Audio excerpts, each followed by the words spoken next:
Halo semua, kami dari kelompok 1 akan membahas mengenai akuntansi aset dan lancar, khususnya pada bagian aset tetap. Dimulai dari definisi, jenis, cara perolehan, hingga penghentiannya. Dan juga ada beberapa contoh soal beserta jurnalnya loh. Nah, penasaran kan gimana isi materinya? Pertama-tama klik like dulu, kemudian subscribe this channel, and then enjoy the show.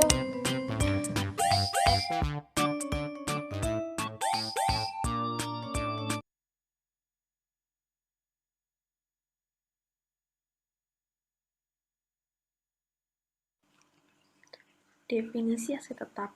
Aset tetap adalah aset berwujud yang mempunyai masa manfaat lebih dari 12 bulan atau 1 tahun yang digunakan dalam kegiatan pemerintah atau dimanfaatkan untuk kepentingan umum.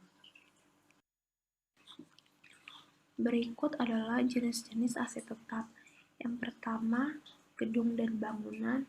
Kedua, tanah. Yang ketiga, peralatan dan mesin, mencakup mesin-mesin dan kendaraan bermotor, alat elektronik, inventaris kantor, dan peralatan lainnya yang memenuhi batas minimum kapitalisasi, serta masa manfaatnya lebih dari 12 bulan. Yang keempat, ada jalan, irigasi, dan jaringan. Yang kelima, konstruksi dalam pengerjaan. Yang keenam, aset tetap lainnya. Yang termasuk dalam aset tetap lainnya adalah koleksi perpustakaan, termasuk buku dan non-buku, barang bercorak kesenian atau kebudayaan, hewan, ikan, dan tanaman, serta aset tetap renovasi, di mana aset tetap renovasi ini harus memenuhi batas minimum kapitalisasi. Aset tetap ini dapat diperoleh melalui pengadaan, pertukaran aset, hibah atau donasi, dan lainnya. Apabila perolehannya itu melalui pengadaan, dapat dilakukan dengan membeli atau dari kontrak konstruksi dengan pihak ketiga ataupun secara swakelola. Pembelian aset tetap ini dapat dilakukan secara tunggal ataupun secara gabungan. Apabila perolehannya ini di bawah batas minimum kapitalisasi, maka tidak dapat diakui atau disajikan sebagai aset tetap, namun cukup diungkapkan dalam catatan atas laporan keuangan dan catatan atas laporan barang milik negara. Berikut adalah batas minimum kapitalisasi. Menurut PMK 120 tahun 2007 yang berlaku sampai dengan tahun anggaran 2017, untuk peralatan dan mesin serta aset tetap renovasi peralatan dan mesin, batas minimum kapitalisasinya yaitu sebesar Rp300.000. Sedangkan untuk gedung dan bangunan serta aset tetap renovasi gedung dan bangunan, batas minimum kapitalisasinya yaitu sebesar Rp10 juta. Untuk PMK 181 tahun 2016 yang mulai berlaku tahun anggaran 2018 untuk peralatan dan mesin dan tetap renovasi peralatan dan mesin, batas minimum kapitalisasinya yaitu sebesar Rp1 juta. Sedangkan untuk gedung dan bangunan dan aset tetap renovasi gedung dan bangunan, batas minimum kapitalisasinya sebesar Rp25 juta. Batas minimum kapitalisasi ini tidak dapat digunakan apabila aset tetapnya itu berupa tanah, jalan, irigasi dan jaringan, konstruksi dalam pengerjaan atau KDP, serta aset tetap lainnya seperti koleksi perpustakaan dan barang bercorak kesenian. Selanjutnya yaitu pengakuan aset tetap. Aset tetap diakui pada saat manfaat ekonomi masa depan dapat diperoleh dan nilainya dapat diukur secara andal. pengakuan aset tetap akan andal bila aset tetap telah diterima atau diserahkan hak kepemilikannya dan atau pada saat penguasaannya berpindah. Nah, untuk mengukur nilai yang digunakan untuk mengakui aset tetap dapat digunakan dua pendekatan. Yang pertama yaitu biaya perolehan. Biaya perolehan digunakan untuk menilai aset tetap ketika nilai perolehannya ada atau ketika nilai perolehannya dapat diidentifikasi. Terdapat dua jenis biaya perolehan, yaitu biaya perolehan aset tetap yang diperoleh dengan pembelian. Biayanya meliputi harga beli ditambah seluruh biaya yang dikeluarkan sampai dengan aset tetap siap digunakan atau dipakai. Jenis biaya perolehan yang kedua yaitu biaya perolehan aset tetap yang diperoleh dengan membangun sendiri atau biasa disebut swakelola. Biayanya meliputi biaya langsung dan biaya tidak langsung. Biaya langsung terdiri dari biaya tenaga kerja dan bahan baku, sedangkan biaya tidak langsung terdiri dari biaya perencanaan dan pengawasan, perlengkapan, sewa peralatan, dan lain-lain. Pendekatan yang kedua yaitu nilai wajar. Nilai wajar adalah nilai tukar aset tetap secara wajar. Nilai wajar digunakan saat tidak ada nilai perolehan atau nilai perolehan tidak dapat diidentifikasi. Nilai wajar biasanya digunakan untuk aset tetap yang diperoleh dengan cara lain, misalnya hibah. Aset tetap disajikan dalam neraca kelompok aset, golongan aset tetap. Aset tetap tersebut dirinci satu persatu sesuai dengan nilai pengukurannya, kemudian dikurangi dengan akumulasi penyusutan aset tetap.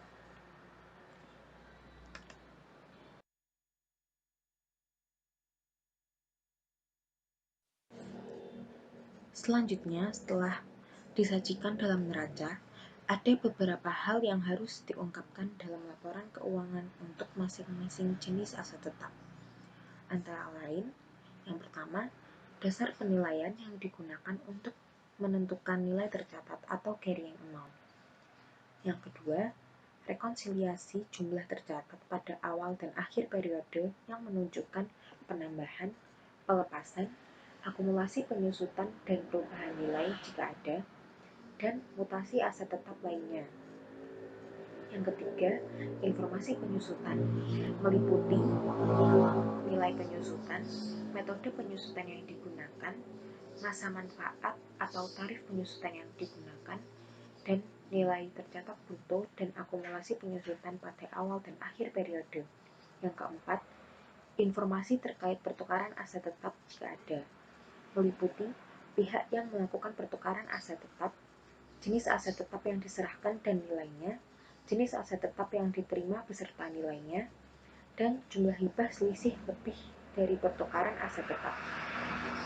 Yang kelima, hal lain yang juga harus diungkapkan, meliputi eksistensi dan batasan hak milik atas aset tetap, kebijakan akuntansi untuk kapitalisasi yang berkaitan dengan aset tetap, jumlah pengeluaran pada pos aset tetap dalam konstruksi, dan jumlah komitmen untuk akuisisi aset tetap.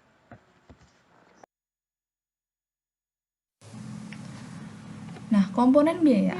Komponen biaya ini kita bisa lihat ada 4 hal ya. Ini bukan terdiri dari 4 ya, tapi ada 4 hal. Pertama, harga pembelian atau biaya konstruksi, termasuk biaya impor, pajak, pembelian setelah dikurangi dengan diskon atau rabat. Kemudian seluruh biaya lainnya yang secara langsung dapat diatribusikan ke dalam membawa aset ke kondisi aset yang dapat bekerja untuk penggunaan yang dimaksudkan. Kemudian biaya yang diatribusikan secara langsung, dan ada pengecualian untuk komponen biaya yaitu biaya administrasi dan biaya umum lainnya, serta biaya permulaan dan praproduksi kecuali biaya tersebut diperlukan untuk membawa aset ke kondisi kerja. Nah,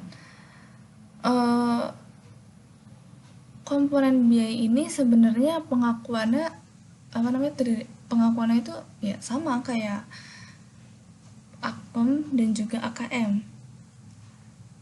Dari awal biaya dikeluarkan dari pembelian, pajak, biaya impor,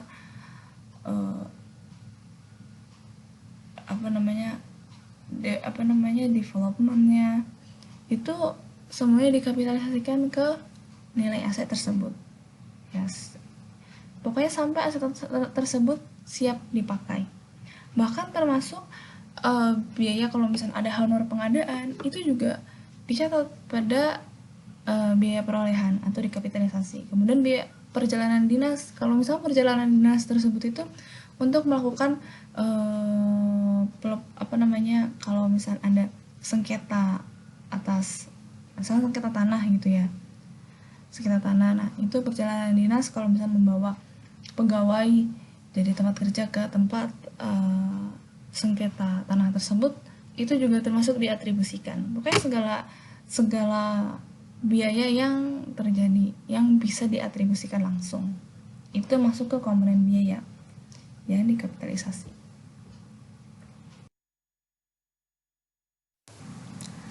Nah, pertukaran ini ada dua, yaitu pertukaran tidak serupa dan juga pertukaran aset serupa. Kalau pertukaran tidak serupa itu ya jelas ya, berarti jenis asetnya itu berbeda, misalkan pertukaran atas peralatan dengan tanah. Kalau yang serupa itu jelas ya, itu misalkan peralatan dengan peralatan gitu. Nah, kemudian kalau misalnya pertukaran tidak serupa itu biasa pasti ada keterlibatan kas ya, karena jelas karena nilai buku atas aset yang ditukar karena itu berbeda, maka perbedaannya itu maksudnya selisihnya itu ada kas yang keluar, berupa kas yang keluar gitu. Misalkan kayak menukarkan mesin dengan tanah, harga tanah kan beda banget sama mesin, maka selisihnya itu berupa kas yang keluar gitu. Dan kalau misalnya pertukaran aset serupa itu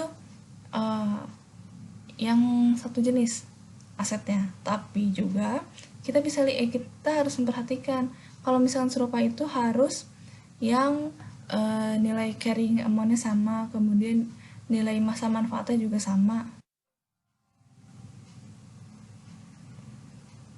dan pokoknya harus persis nilai masa manfaatnya, kemudian carrying amount-nya sama gitu, disusutkannya juga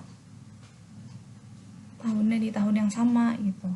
Itu bisa melakukan pertukaran aset serupa tanpa adanya keterlibatan kas yang keluar atau kas yang masuk. Kemudian ada penyusutan itu seluruh aset tetap kecuali tanah dan KDP disusutkan dengan metode garis lurus tanpa nilai residu. Itu udah jelas ya, kok aset tetap pasti ada nilai penyusutannya, sama seperti di AKM.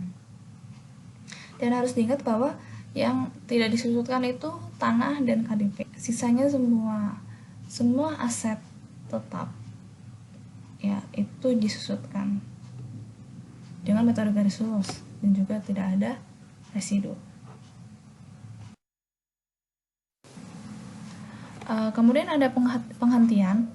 Penghentian ini aset tetap yang secara permanen dihentikan penggunaannya atau dilepas harus dieliminasi dari neraca dan diungkapkan dalam CLK. Jadi penghentian itu yang dimaksudkan adalah pokoknya segala aset tetap yang secara permanen itu dihentikan karena tidak bisa memberikan manfaat ekonomi untuk kedepannya.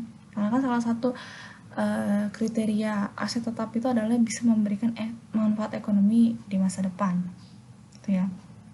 Nah kemudian aset tetap yang dihentikan ini harus dieliminasi dari neraca dan diungkapkan dalam CLK. Lalu kalau misalkan dieliminasi dari neraca, apakah serta-merta dihilangkan begitu saja? Enggak. Berarti itu harus direklasifikasi ke aset lainnya. Jadi penghentiannya itu karena biasanya itu misalnya karena barangnya itu rusak parah, terus habis itu memang masa manfaatnya sudah selesai, dan ya sebagainya. Pokoknya yang tidak bisa memberikan manfaat ekonomi di masa depan. Kemudian ada pelepasan. Pelepasan aset tetap ini bisa macam-macam bentuknya, bisa dijual, dipertukarkan, dihibahkan sebagai PMN atau hilang. Tuh. Nah, aset tetap yang dipindah tangankan, berarti kan kalau misalnya pelepasan itu kan dipindah tangankan kan, itu harus dikeluarkan dari neraca. Itu jelas. Kalau misalkan kita menjual aset, berarti harus dikeluarkan dari neraca tersebut. karena ya kita tidak memiliki aset tersebut kan. Nah, kemudian kapan sih saatnya langsung mengeliminasi aset tersebut? Kalau misalkan untuk penjualan itu saat terbitnya risalah lelang atau dokumen penjualan. Kemudian kalau misalnya hibah itu saat dikeluarkannya BHST. Kemudian untuk saat PMN itu dikeluarkan saat terbit penetapan PMN. Ya. Kemudian kalau misalkan untuk hilang dan dipertukarkan itu ya, kalau hilang itu pada saat adanya dokumen piutang ganti rugi ya, itu mengenai pelepasan aset tetap. Perlakuan khusus, ada 3 hal untuk perlakuan khusus aset tetap, yaitu ada aset bersejarah, reklasifikasi dan koreksi, kemudian lainnya. Kalau aset bersejarah ini harus cukup disajikan pada CLK dan tidak disajikan pada neraca, kecuali kalau misalnya aset bersejarah tersebut itu digunakan untuk operasional pemerintah. Kemudian ada reklasifikasi dan koreksi, ini jelas ya, kalau dilakukan reklasifikasi dan koreksi ini misalnya aset tersebut tidak memberikan manfaat, tidak dipakai lagi gitu, itu maka harus direklasifikasi ke aset lainnya, tidak bisa dicatat sebagai aset tetap terus-terusan. Kemudian lainnya itu seperti aset tetap militer, itu baik yang umum maupun yang khusus, selama dia memenuhi definisi aset tetap, dia itu harus diperlakukan seperti aset tetap lainnya. Jadi ya dicatat pada neraca, kemudian digolkan pada CLK juga.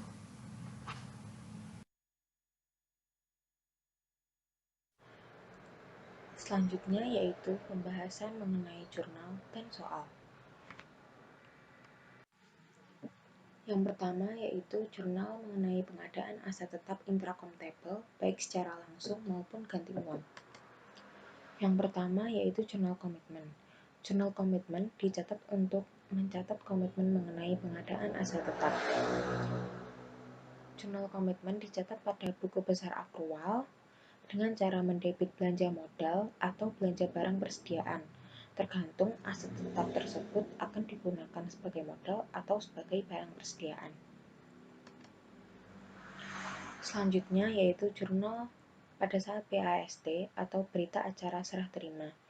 Dicatat pada buku besar akrual dengan mendebit persediaan yang belum diregister atau aset tetap yang belum diregister atau aset lainnya yang belum diregister dan mengkredit utang yang belum diterima tagihannya.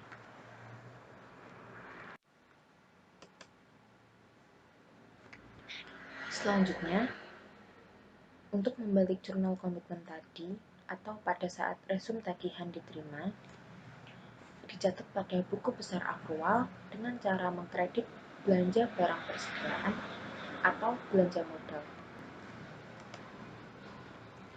Selanjutnya, pada saat surat perintah membayar atau SPM diterima, dicatat pada buku besar akrual dengan cara mendebit utang yang belum diterima tagihannya dan mengkredit belanja yang masih harus dibayar. Selanjutnya yaitu jurnal pada saat verifikasi BNN atau pada saat pengesahan aset tetap. Dicatat pada buku besar akrual dengan cara mendebit persediaan dan mengkredit persediaan yang belum diregister, atau mendebit aset tetap dan mengkredit aset tetap yang belum diregister, atau mendebit aset lainnya dan mengkredit aset lainnya yang belum diregister. Selanjutnya, pada saat SP2D LS atau GU diterima, atau pada saat surat perintah pencairan dana, baik secara langsung maupun ganti uang diterima, dicatat pada buku besar akrual dan buku besar kas. Pada buku besar akrual, dicatat dengan cara mendebit belanja yang masih harus dibayar dan mengkredit ditagihkan ke entitas lain. Sedangkan pada buku besar kas, dicatat dengan cara mendebit belanja barang persediaan atau belanja modal, dan mengkredit ditagihkan ke entitas lain.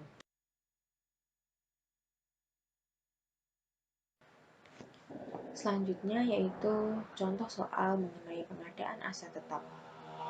Pada tanggal 18 Januari, Satker menerima komputer 20 unit, masing-masing senilai 5 juta rupiah, belum termasuk PPN, beserta tagihannya yang akan digunakan untuk keperluan operasional kantor. Pembayaran dilakukan dengan mekanisme langsung, di mana dokumen SP2DLS terbit tanggal 22 Januari 2018 bersamaan dengan perekaman aset dalam SIMAK BMN. Di soal ini dijelaskan bahwa komputer tersebut digunakan untuk keperluan operasional kantor dan nilainya senilai 20 unit kali 5 juta rupiah, yaitu senilai 100 juta rupiah. Artinya komputer ini melebihi batas kapitalisasi minimal aset tetap, sehingga komputer ini dapat diklasifikasikan sebagai aset tetap. Sehingga pada tanggal 18 Januari perlu dicatat jurnal-jurnal, antara lain yang pertama jurnal komitmen, yaitu dicatat pada buku besar akrual dengan mendebit belanja modal senilai 110 juta rupiah. 110 juta rupiah didapat dari 100 juta yang merupakan nilai komputer tersebut, ditambah nilai PPN 10 juta rupiah yang didapat dari 10% kali 100 juta rupiah. Selanjutnya yaitu jurnal pada saat berita acara serah terima atau BAST, dicatat pada buku besar akrual dengan mendebit aset tetap yang belum diregister senilai 110 juta rupiah dan utang yang belum diterima tagihannya senilai 110 juta rupiah. Selanjutnya, untuk membalik jurnal komitmen, dicatat pada buku besar akrual dengan mengkredit belanja modal senilai 110 juta rupiah. Dan pada saat surat perintah membayar diterima, dicatat pada buku besar akrual dengan mendebit utang yang belum diterima tagihannya senilai 110 juta rupiah dan belanja yang masih harus dibayar senilai 110 juta rupiah. Selanjutnya, pada tanggal 22 Januari 2018, pada saat dokumen SP2DLS terbit, jurnal perlu dicatat pada buku besar akrual dan buku besar kas. Pada buku besar akrual dicatat dengan mendebit belanja yang masih harus dibayar senilai 110 juta rupiah dan mengkredit ditagihkan ke entitas lain senilai 110 juta rupiah. Dan pada buku besar kas dicatat dengan mendebit belanja modal senilai 110 juta rupiah dan mengkredit ditagihkan ke entitas lain senilai 110 juta rupiah. Selanjutnya, untuk mencatat perekaman aset dalam SIMAK BMN yang dilakukan pada tanggal 22 Januari 2018 juga, dicatat pada buku besar akrual dengan mendebit aset tetap senilai 110 juta rupiah dan mengkredit aset tetap yang belum diregister senilai 110 juta rupiah.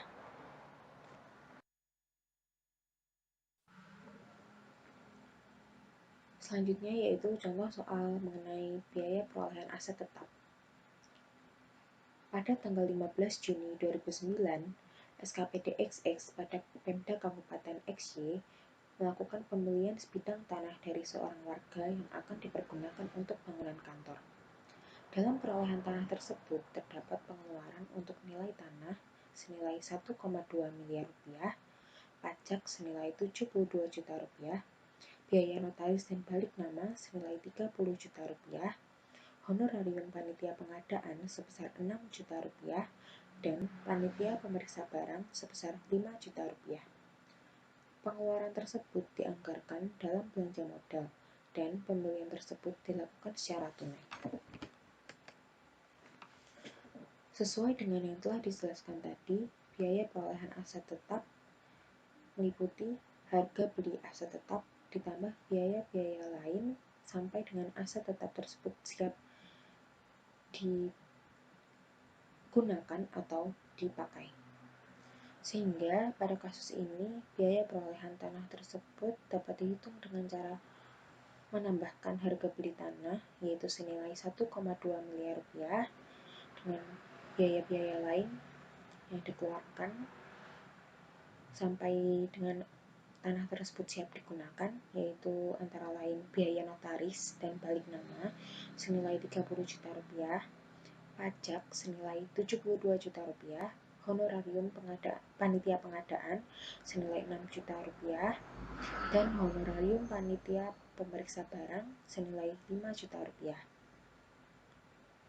Sehingga total biaya perolehan tanah sama dengan 1.313 juta rupiah. Artinya, nilai tanah yang dicatat pada neraca yaitu sebesar 1.313 juta rupiah tanpa ada pengurangan pengusutan karena aset tetapnya berupa tanah, sehingga tidak ada penyusutan. Penyusutan aset tetap. Aset tetap yang berwujud akan disusutkan dengan mendebit beban penyusutan aset dan mengkredit akumulasi penyusutan aset. Untuk aset tetap yang tidak berwujud akan mendebit beban amortisasi dan mengkredit akumulasi amortisasi aset. Contoh soal penyusutan. Pada 30 Juni, Satker melakukan penyusutan semesteran atas aset tetap sebagai berikut. Diketahui pada soal ada sejumlah aset dengan harga perolehan dan masa manfaatnya. Untuk menghitung seberapa besar penyusutan aset tetap, maka dengan cara membagi harga perolehan dengan masa manfaat tanpa mengurangi nilai residu. Jurnalnya yaitu debit beban penyusutan dan kredit akumulasi penyusutan aset tetap sebesar 861 juta rupiah. Berikutnya yaitu jurnal mengenai pengembalian aset tetap. Pengembalian aset tetap dibagi menjadi dua, yaitu pengembalian aset tetap pada tahun berjalan dan pengembalian aset tetap pada tahun yang lalu. Pertama, mari kita bahas pengembalian aset tetap pada tahun berjalan. Jurnal yang pertama yaitu penyetoran pengembalian belanja pada tahun anggaran berjalan, dicatat pada buku besar akrual dan buku besar kas. Pada buku besar akrual dicatat dengan mendebit diterima dari entitas lain dan mengkredit persediaan yang belum diregister, atau mendebit diterima dari entitas lain dan mengkredit aset tetap atau aset lainnya yang belum diregister. Sedangkan pada buku besar kas dicatat dengan mendebit diterima dari entitas lain dan mengkredit belanja barang persediaan, atau mendebit diterima dari entitas lain dan mengkredit belanja modal. Selanjutnya yaitu jurnal pengurangan nilai aset tetap.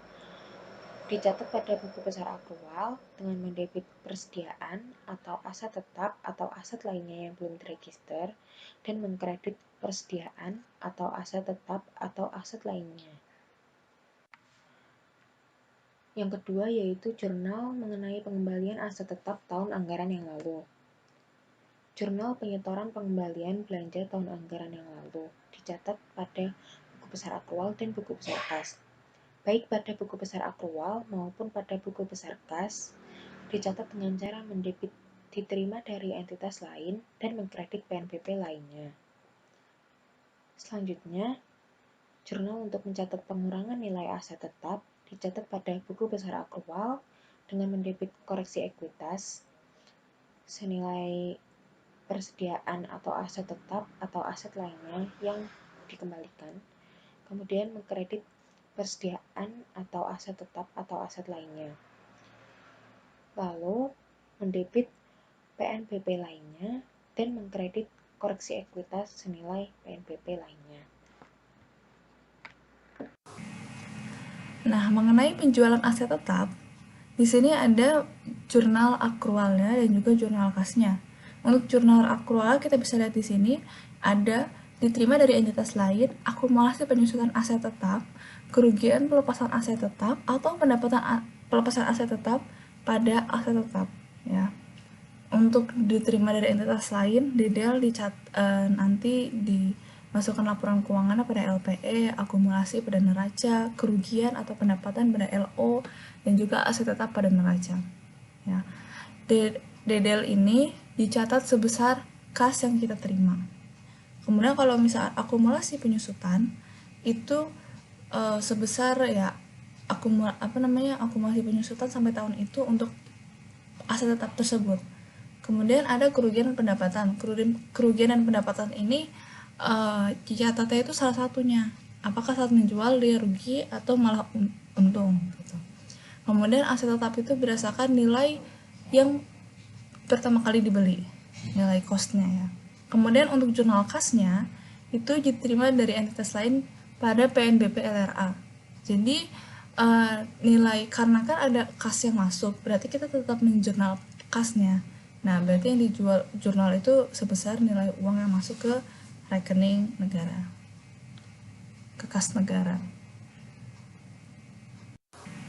Kita lanjut ke bagian soal. Pada tanggal 3 Juli, Satker menjual mobil dinas melalui proses lelang senilai 150.850.750. Mobil tersebut memiliki nilai buku 120, 550, 350. Dan harga perolehan awalnya itu 230, 750, 250. Uang diterima melalui aplikasi Simponi pada tanggal yang sama. Berarti kita bisa mencatat, berarti jurnal yang kita catat adalah DDL sebesar 150, 800, 750. Itu sebesar nilai uang yang diterima ya. Karena lelangnya sebesar sekian. Kemudian akumulasi penyusutannya. Nah, akumulasi penyusutannya ini nggak diketahui. Jadi kita harus mencari dulu. Yaitu gimana? Dengan cara menyelisihkan antara harga perolehan dikurangi nilai buku pada tahun tersebut. Kan kalau misalkan seharusnya kan rumusnya itu kan nilai buku pada tahun tersebut adalah harga kos di awal pembelian dikurangi akumulasi penyusutan sampai tahun tersebut. Nah, kita mencari akumulasi penyusutan sampai tahun tersebut, ya tinggal dibalik aja. Jadi tinggal kosnya, harga perolehan awalnya dikurangi sama nilai buku, akumulasi penyusutan. Kemudian kita lihat di aset tetap. Aset tetapnya ini sebesar 230, 750, 250 ya. Dan atas penjualan ini kita mendapatkan pendapatan dari pendapatan aset tetap sebesar 30, 300, 400. Karena nilai lelangnya itu lebih besar daripada book value-nya. Jadi kita nerima uang yang lebih besar dari nilai mobil di pasar itu lebih tinggi daripada nilai buku atau nilai sebenarnya dari mobil tersebut. Kemudian di kas kita juga mencatat pendapatan sebesar nilai uang yang diterima. Apabila suatu aset tetap telah dihentikan penggunaannya, maka tidak memenuhi definisi aset tetap dan harus direklasifikasi ke pos aset lainnya. Sehingga jurnal untuk reklasifikasi aset tetap pada buku besar akrual dengan mendebit aset lainnya, aset yang tidak digunakan dalam operasi pemerintah, dan mengkredit aset tetap. Lalu kita juga harus menghapus akumulasi penyusutan terkait aset tetap tersebut, yaitu di buku besar akrual dengan mendebit akumulasi penyusutan aset tetap dan mengkredit akumulasi penyusutan aset lainnya, aset yang tidak digunakan dalam operasi pemerintah. Apabila penghentiannya itu dikarenakan aset tetap itu tidak dapat digunakan dalam operasional, maka di buku besar akrual akan didebit beban pelepasan aset dan mengkredit aset tetap atau aset tak berwujud atau aset lainnya dan menghapus akumulasi penyusutannya, yaitu dengan mendebit akumulasi penyusutan atau amortisasi dan mengkredit aset tetap atau aset tak berwujud atau aset lainnya. Apabila suatu aset tetap itu hilang atau rusak, maka di buku besar akrual akan didebit kerugian pelepasan aset atau piutang tuntutan ganti rugi dan mengkredit aset lainnya. lalu mendebit akumulasi penyusutan aset tetap, dan mengkredit kerugian pelepasan aset atau piutang tuntutan ganti rugi. Jika aset yang sudah dihentikan penggunaannya digunakan kembali, maka pertama kita harus menghapus terkait aset lainnya dan akumulasi penyusutan aset lainnya, yaitu dengan mendebit akumulasi penyusutan aset lainnya dan mengkredit aset lainnya, lalu memunculkan kembali aset tetap dan akumulasi penyusutan aset tetap tersebut, yaitu dengan mendebit aset tetap dan mengkredit akumulasi penyusutan aset tetap.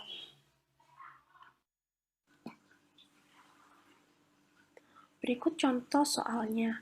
Pada tanggal 15 Februari, Satker menghentikan penggunaan sebuah kendaraan dinas karena hilang sewaktu diparkir di rest area jalan tol beberapa hari yang lalu. Nilai perolehan mobil tersebut Rp250 juta dan akumulasi penyusutannya hingga hari itu adalah Rp75 juta. Maka, pada tanggal 15 Februari, di buku besar akrual, kita akan mendebit aset lainnya senilai Rp250 juta dan mendebit pula akumulasi penyusutan aset tetap senilai Rp75 juta dan mengkredit aset tetap senilai Rp250 juta dan mengkredit akumulasi penyusutan aset lainnya Rp75 juta.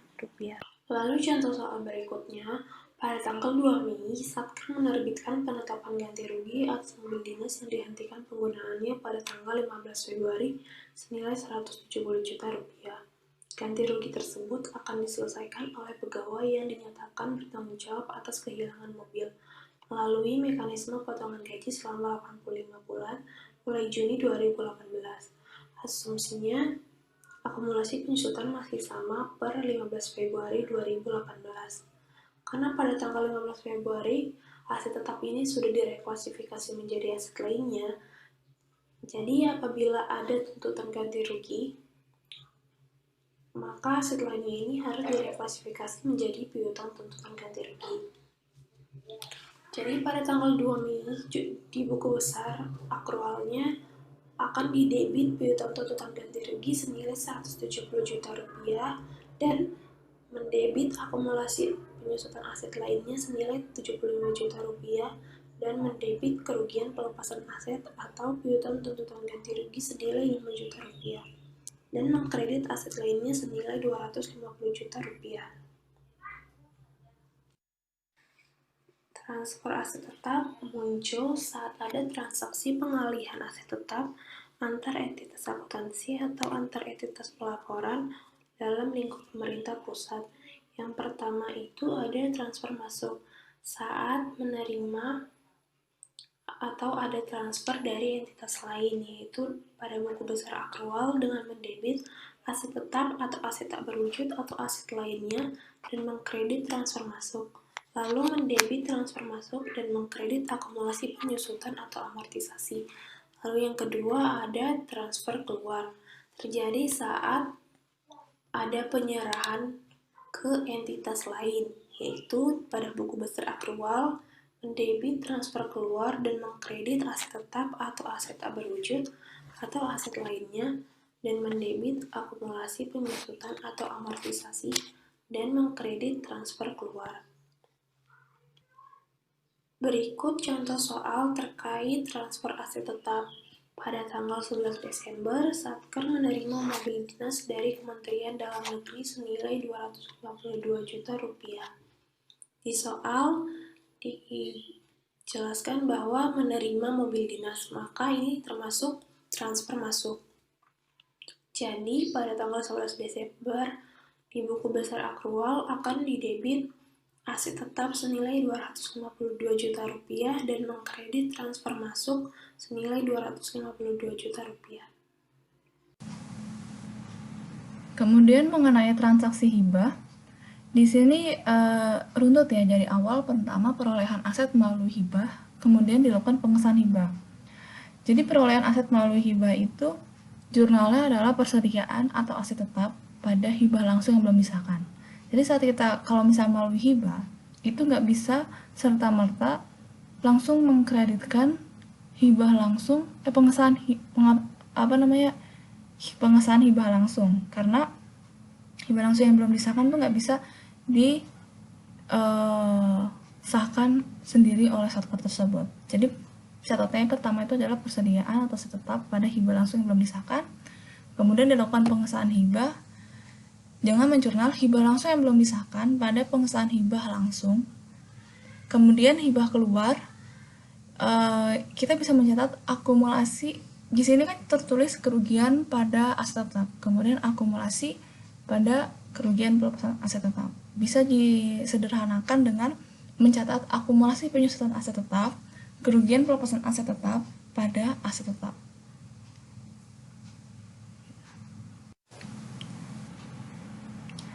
Kemudian contoh soalnya dari transaksi hibah. Ini pada tanggal 8 Maret, Satker menerima hibah berupa 100 unit printer dari pemerintah Australia senilai 5 juta. Berita acara serah terima atau BAST barang ditandatangani pada hari yang sama. Printer tersebut juga telah direkam dalam simak BMN. Kita lihat untuk satuan dari printernya 5 juta itu udah memenuhi ambang batas peralatan dan mesin. Kemudian 5 juta dikali 100 unit itu 500 juta. Kita jurnal aset tetap pada hibah yang belum disahkan. Sebenarnya kenapa kita langsung mencatat aset tetap? Karena pada tanggal tersebut sudah langsung diterima simak BMN. Jadi barang yang diterima tersebut sudah langsung dicatat pada simak BMN.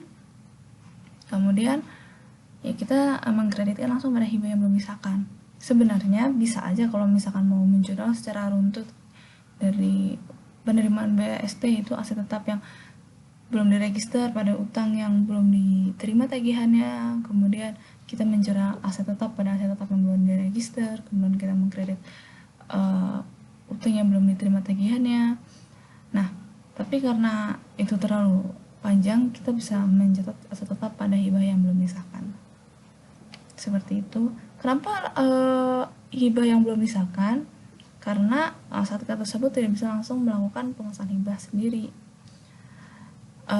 Dan di sini juga tidak ada kata-kata tertulis bahwa hibah tersebut sudah disahkan. Jadi kita tetap harus menjurnal hibah yang belum disahkan.